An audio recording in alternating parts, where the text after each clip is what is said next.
C'est bon. Ça va le faire. Dans l'édition spéciale intempérie, j'ai marqué là. Aussi le... Oh, oui, il y a un peu d'actualité. Ouais. Ah oui, il y a un peu d'actu. Le maître du temps. Almanach, attention, je vais vidéo, prendre le... débat sur l'actualité, observation en direct, non. prévision et analyse technique dans la bonne humeur. Et bonsoir à tous, bonsoir, bienvenue dans les maîtres du temps ce soir. Les voir en maîtres bas du de temps. l'écran. Merci. Donc, Et bonsoir à tous tous, là, bonsoir, ce bienvenue soir. dans les maîtres puis, du temps pour ceux, évidemment, alors, ce il y en a soir. édition spéciale intempérie, comme vous pouvez le voir en bas de l'écran. Il y en a qui nous regardent évidemment via YouTube. Hein, vous pouvez évidemment chatter sur le chat. Et puis sinon, vous avez, pour ceux qui veulent évidemment assister au chat global, vous allez sur le www.radio-rtm.fr/tv.php, hein, c'est marqué évidemment dans l'explication de YouTube. Voilà, donc je suis avec deux maîtres de la météo ce soir. Fabien, qu'on ne présente plus évidemment. Salut. Météo, salut, bien. Salut Manu, salut David, hello à tous les auditeurs et auditrices. Voilà. Et puis également aussi aux internautes d'Extrême Météo là, qui peuvent nous suivre aussi en même temps. Voilà. Ah oui, c'est vrai, ouais, exactement. Et puis David caché derrière son logo, côté météo, évidemment, qu'on ne présente plus non plus. Pour ceux qui ne connaissent pas, si côté météo, c'est voilà, donc c'est une belle association, donc je rappelle, un partenaire en français avec Airtime. Merci David d'être là, comment tu vas? Bonsoir à tous. Écoute, ça va bien, ça va plutôt bien. Ça va bien.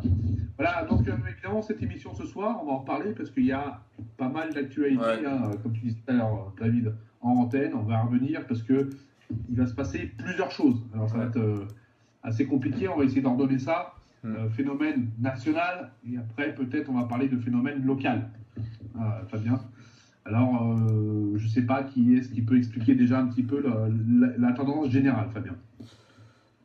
Tout simplement, on est sous l'influence actuellement d'un système dépressionnaire. Hein. Enfin, on est sous l'influence du courant perturbé d'ouest, hein, ce week-end notamment, hein, avec donc la circulation notamment entre samedi soir et dimanche midi d'une dépression entre le Finistère et la Cornouaille qui va se décaler vers la mer du Nord, donc qui va provoquer un gros coup de vent.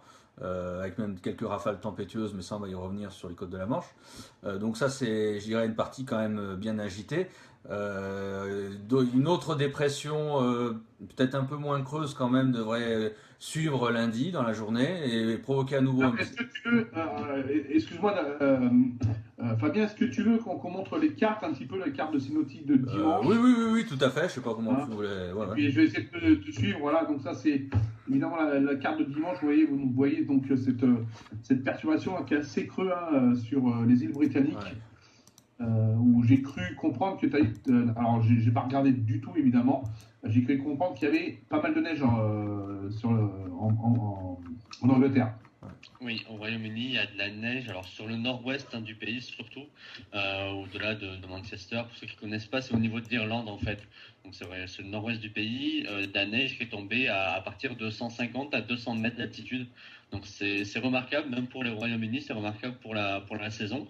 Et il y a une belle épaisseur, hein, on 10 à 20 cm localement. Voilà, donc c'est pas très loin de chez nous et ça explique très bien cet air froid qui arrive sur le tiers nord-ouest du pays ce soir. Alors, c'est vrai, comme on peut le voir sur la carte, je ne sais pas si tu vois, Fabien. Oui, justement, là, je suis en train de rouvrir parce que j'ai pas tout ce qu'il faut. Qui arrive sur le tiers nord-ouest. Mais comme il y a un décalage aussi entre... Alors, ça y est, c'est bon. Sur la carte, je ne sais pas si tu vois, Fabien. Ouais, c'est bon. Justement, là, je suis en train de... attention, j'ai le live qui se met en même temps en route, là. Alors, il y a un décalage aussi entre... il y a 10 secondes, voilà. Attends un instant, là. Attendez un instant, je suis désolé, c'est du direct. Ça, c'est direct. Donc ça tout se met en route en même temps, donc c'est un peu pénible. Je vais y arriver. Je vais y arriver. De toute façon, je suis désolé, c'était du direct. En tout cas, voilà, vous voyez, bon. en attendant Fabien. Ça y est, c'est bon. Donc voilà, donc on a effectivement cette carte de Météo 60, hein, carte synoptique du modèle CEP, donc qui parle donc de l'échéance de dimanche, où on voit bien, vous voyez en couleur bleue, notamment qui descend sur le Proche Atlantique, c'est un immense talweg, hein, enfin un gros talweg, une grosse descente froide, donc qui correspond donc à une zone dépressionnaire. Et effectivement, bon là on le voit peut-être d'assez loin, on a donc une dépression qui va donc, je disais, se décaler notamment en direction de la mer du Nord et qui va provoquer justement ce fort coup de vent avec des rafales tempétueuses du côté des côtes de la Manche notamment. Et donc voilà un petit peu la situation synoptique. Et on voit que cette situation synoptique va après, on en parlera un peu plus tard, va nous influencer plus ou moins toute la semaine prochaine. Alors, si tu veux, donc j'ai la carte synoptique donc après de lundi, hein, si tu veux pousser un peu. Donc là, on voit évidemment celle de lundi qui est déjà en ligne, hein, d'ailleurs. Voilà. Et puis, on va voir celle de mardi.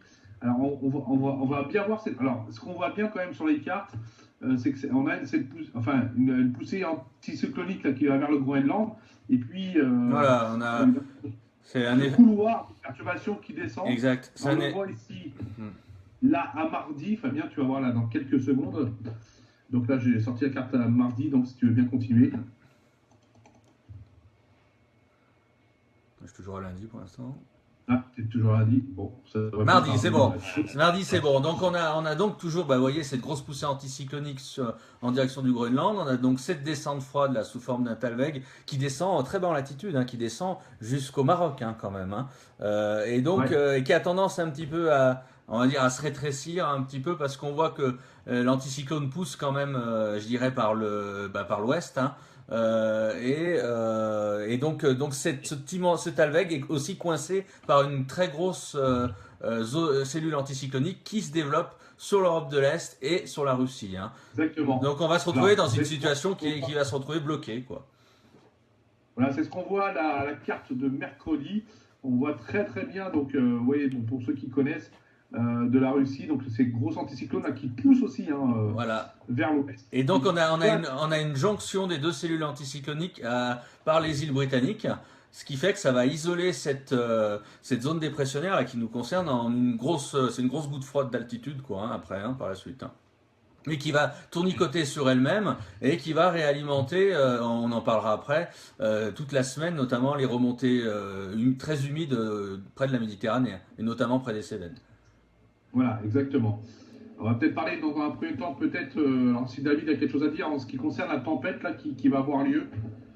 Oui, alors la tempête, nommée Annette, hein, c'est la première tempête, on va dire automnale, hivernale, hein, de cette saison. Donc ça sera surtout à partir de demain matin, enfin fin de nuit demain matin sur la Bretagne, sur la Vendée, du côté également des Charentes-Maritimes. Les rafales de vent attendues donc, sont autour de 90 à 100 km/h. Localement, on pourrait attendre 110 à 120 km/h sur les caps les plus exposés, mais ça restera vraiment du local. Et cette dépression hein, qu'on a vue sur l'image synoptique va venir et va passer au niveau de la mer du Nord et va longer comme ça les côtes de la Manche et de la mer du Nord. Et donc va provoquer aussi de fortes rafales tout le long sur les régions Bretagne, sur la région Normandie et sur les Hauts-de-France également, avec toujours des rafales de vent maximales qui frôleront les 100 à 110 km/h localement sur le littoral. D'ailleurs, on voit bien là sur l'image que vous voyez actuellement, cette carte satellite à infrarouge. On voit vraiment là, donc ce front là qui est en train de traverser la France, hein, qui se trouve vers la moitié sud de la France. Hein, c'est cette écharpe nuageuse qu'on retrouve depuis les Pays Basques jusqu'en Alsace. Et puis évidemment cette traînée nuageuse hein, à l'arrière de ce front. Hein. Alors ça c'est le régime d'averse, hein, le set de traîne hein, qu'on appelle, que l'on voit à l'arrière, qui est actuellement sur le Royaume-Uni, sur l'Irlande, sur le tiers nord-ouest du pays. Mais la dépression, on ne la voit pas encore, hein, elle est beaucoup plus au niveau sur le nord Atlantique. On la devine à peine qui arrive au niveau de l'heure, tout à fait en haut à à gauche. Ouais, tout à Voilà, fait. tout à fait. À la fin de l'animation, on la devine. Après, le front qui traverse le pays, bon, il n'est pas très actif. Non. C'est vraiment un front timide, peu pluvieux. Enfin, ça apporte beaucoup plus de grisaille que de pluie. Ouais. C'est surtout les averses dans le nord-ouest qui Voilà. sont les plus actives. Et notamment, le Pas-de-Calais a été placé en vigilance orange pour forte pluie inondation. Parce que cette nuit, il a beaucoup plu vraiment sur le nord du pays, sur le nord et sur le Pas-de-Calais. Et des cours d'eau sont entrés en crue. On arrive vraiment à des seuils de crue assez importants. Et demain, avec le passage de la dépression, demain en journée, il pourrait y avoir encore des pluies soutenues qui vont concerner surtout l'extrême nord du pays. Donc c'est vraiment une situation à surveiller pour cet endroit. Alors, je voudrais donc faire un petit tour aux auditeurs. Donc, bonsoir Karine, bonsoir Lucas. Voilà, donc il commençait à se connecter. Il est 21h10, ou à 11, même à l'heure où je vous parle. Donc voilà, si vous avez des questions à poser, n'hésitez pas en tout cas. Et bon, voilà. Donc, beaucoup de choses à dire. Donc, en tout cas, cette tempête à venir pour demain.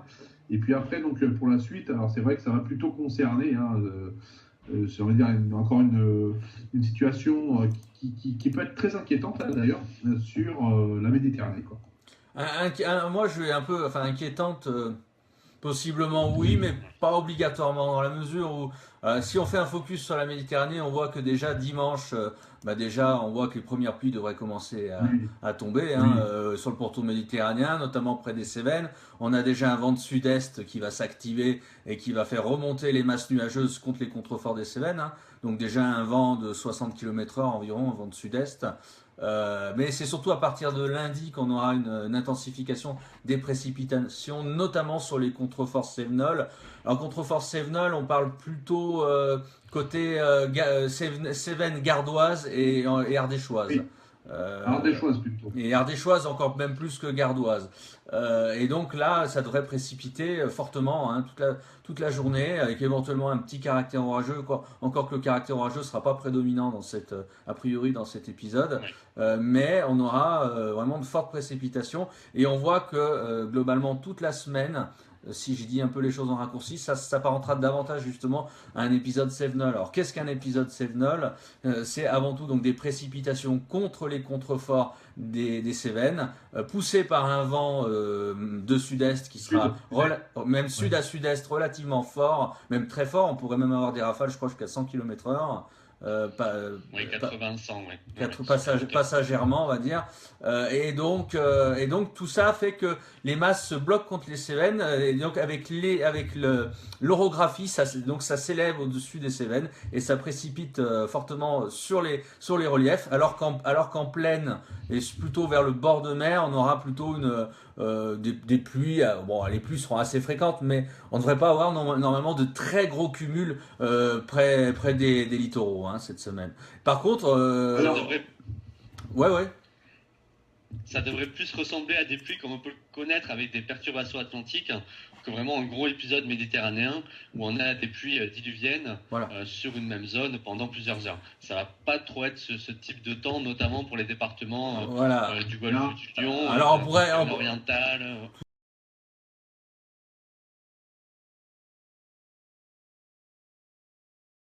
Localement. Ça me paraît un petit peu énorme. C'est possible parce que, vu la configuration, c'est possible, notamment aux confins des Cévennes gardoises et ardéchoises, dans les secteurs comme Génolac, notamment là-bas. C'est des coins où on peut approcher les 400-500 mm. Donc, surtout que c'est un épisode qui va être long, quoi. Donc, voilà. Alors c'est vrai que ça va être. Pardon, Manu, ça va être très long. Il ne faut pas oublier la Lozère aussi. Il y a la Lozère également, dans sa partie est notamment. Sud-est, Sud-est, ça pourrait remonter dans le sud de la Haute-Loire. Oui.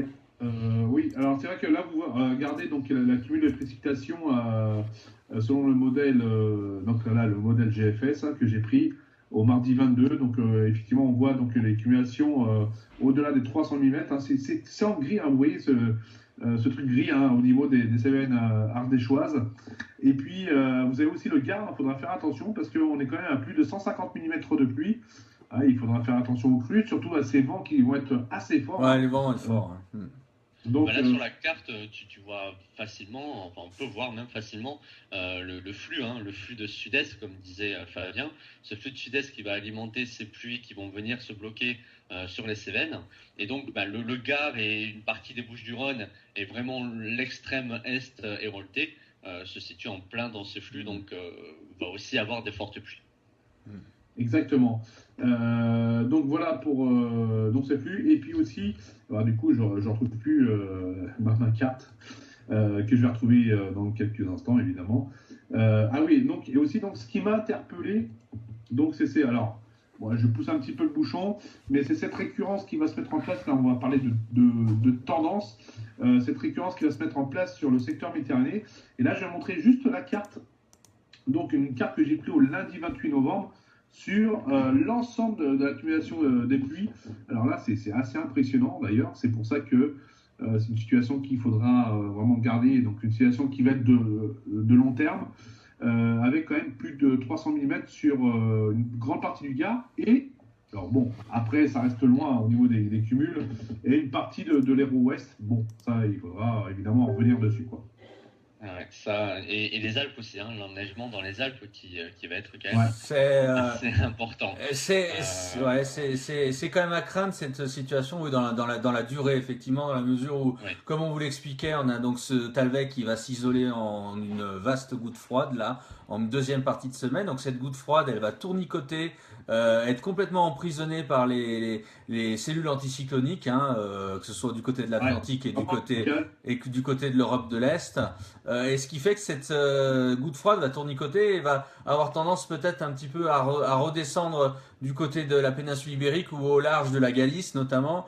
Et donc du coup, on va se retrouver avec un flux de sud à sud-est en continu un petit peu dans le secteur méditerranéen. Donc effectivement, a priori la synoptique est quand même assez fiable. Après, il y aura des décalages forcément. La dépression peut être 100 km plus à l'est ou 100 km plus à l'ouest, ça c'est clair, c'est normal. Mais globalement, on a à craindre quand même que ça puisse perdurer, je dirais, toute la semaine et éventuellement peut-être même le week-end prochain, parce qu'on sera vraiment avec une situation synoptique assez bloquée quand même. Hein. Alors c'est vrai que bon, j'ai montré la carte au lundi 28. Alors ce qui pourrait, c'est rigolo parce qu'on n'aime pas trop montrer une carte à long terme, si j'ai envie de dire. Mais c'est vrai que quand je regardais un peu cette synoptique, qui est, on est obligé d'en parler parce que c'est un petit peu une situation qui est j'ai pas envie de dire un récit, mais c'est vrai sur la longueur, sur le blocage, c'est assez, si j'ai envie de dire, c'est assez inédit, tu vois. C'est ça, c'est une situation qu'on va voir arriver au fur et à mesure sur la longueur. C'est-à-dire que si, comme disait Fabien, s'il suffit qu'il y ait un décalage, que la jonction qu'on a vu sur les cartes précédentes entre les deux anticyclones se fasse un peu plus puissante et arrive à décaler cette goutte froide beaucoup plus au sud, beaucoup plus vers le nord de l'Afrique, normalement cette situation sur les Cévennes ne devrait pas durer trop longtemps. Après, voilà, c'est là où est encore toute la question, mais on parle d'une échéance à 10 jours. Et ça reste compliqué quand même. Oui, mais il va y avoir un épisode. Après, la question va de savoir combien de temps il va durer et combien de temps ces pluies vont arriver à se réalimenter en permanence sur les Cévennes. C'est surtout ça. Non, il faut surtout retenir la carte de cumul qui a été montrée par Manu. C'est surtout une carte, c'est une carte indicative, hein, ça on ne cesse de le répéter. Et c'est surtout, cela montre un potentiel possible. Hein. Ça ne veut pas dire que dans les faits ça se passera. Hein. Comme vient de le dire David, tout dépendra aussi du décalage de cette dépression, quoi. Hein. Donc on verra, quoi. Mais ce qu'il y a, c'est que en regardant quand même, donc de toute façon il va y avoir du décalage. Là-dessus il n'y a pas de problème. Mais surtout ces retours d'est que j'ai vus sur les modèles. Poussé parce qu'il ne faut pas oublier qu'il y a quand même l'anticyclone en Russie qui est très puissant, qui est bien en place et qui va empêcher justement très puissant. On a l'impression que ça pousse et il y a des retours d'est quand on regarde les modèles, c'est assez impressionnant d'ailleurs. Mais le fait qu'il soit puissant justement veut peut-être dire qu'il va arriver à bout facilement de cette goutte froide qui va se retrouver complètement bloqué entre les deux anticyclones. Ah, je sais pas. Alors, Il faut voir comment ça va se passer à ce niveau-là. Il va y avoir un épisode, ça c'est sûr et certain. oui. Reste à savoir combien de temps il va durer, combien de temps cette goutte froide va persister. Par exemple, on a des divergences qu'on voit bien sur les modèles. Alors, sans rentrer dans les détails des modèles pour tous les internautes et tous les auditeurs, parce qu'on va peut-être pas les passer un par un, mais on voit qu'il y a déjà aussi des finesses, des différences, notamment entre l'américain GFS et l'européen CEP. On voit que le CEP, par exemple, on a une barrière anticyclonique, notamment donc qui s'opère entre donc les hautes pressions qui sont sur l'est de l'Europe et celle de l'Atlantique, où on voit que la barrière est un peu plus, on va dire méridionale, un petit peu plus sur les îles britanniques. Du coup, ça confine davantage à terme la dépression, notamment au sud de l'Espagne et vers le Maghreb, quoi. Donc, ça serait une configuration déjà qui serait un peu moins mauvaise pour les Cévennes sur la durée. Donc, mais il y a des différences entre le CEP et le GFS. C'était simplement pour dire cela. On va voir. Le GFS, pour moi, a toujours tendance à en rajouter un petit peu à longue échéance et se calme rapidement à courte échéance. Le CEP me semble plus fiable, le CEP me semble plus régulier là ces derniers jours par rapport à la synoptique entrevue. Oui, c'est pour ça que je l'ai pris. Moi, je crois. Le GFS, bon. Moi, je crois volontiers à cette cellule anticyclonique sur les îles britanniques un peu plus basse en latitude que le GFS, qui viendrait justement, je dirais, un peu, vraiment isoler cette dépression plus vers le sud de l'Espagne. Enfin, on verra. Ouais, alors, ce qu'il y a, c'est que c'est vrai que si donc cette a tendance à plus long terme, David, ce qui se passe, c'est que je ne pense pas que l'anticyclone arrivera à étouffer cette goutte froide, pour la simple raison qu'il ne faut pas oublier que cette goutte froide se trouvera en Méditerranée et va se réalimenter en énergie. Et moi, c'est mon côté qui m'inquiète un petit peu, quoi. Oui, tu n'as pas tort. Après, il faut voir justement ces anticyclones, comment ils vont évoluer. Oui, mais si elles se trouvent en Méditerranée, si ça arrive à descendre au sud de l'Espagne, sur le Maroc, sur l'Algérie, sur la Tunisie, on a un peu plus de chance dans ce côté-là, enfin sur le golfe du Lion et sur les Cévennes, d'échapper à un long épisode.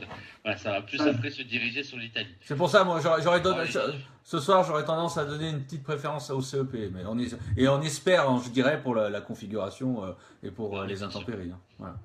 Bien sûr, parce que les pluies vont concerner surtout les Cévennes, mais malheureusement, les inondations vont concerner les plaines à ce moment-là. Ouais, parce qu'on a les bassins on a les bassins versants de l'Hérault, notamment du Gardon, de toutes ces rivières qui vont quand même malheureusement réagir, quoi. Voilà, c'est ça. Bon, la Lozère, ça concernera l'Ardèche, ça concernera la Loire. Ouais. D'ailleurs, il y a eu un épisode ces dernières années, alors je sais plus à quand il faut remonter, mais ça avait été dans ces eaux-là, hein, ça avait été en début d'hiver, et il y avait eu une crue assez importante de la Loire, hein, notamment, je ne sais pas si vous en rappelez. Et ça avait été aussi important. Donc avec un fort épisode, un long épisode, et il y avait eu des grosses inondations dans le département de la Loire.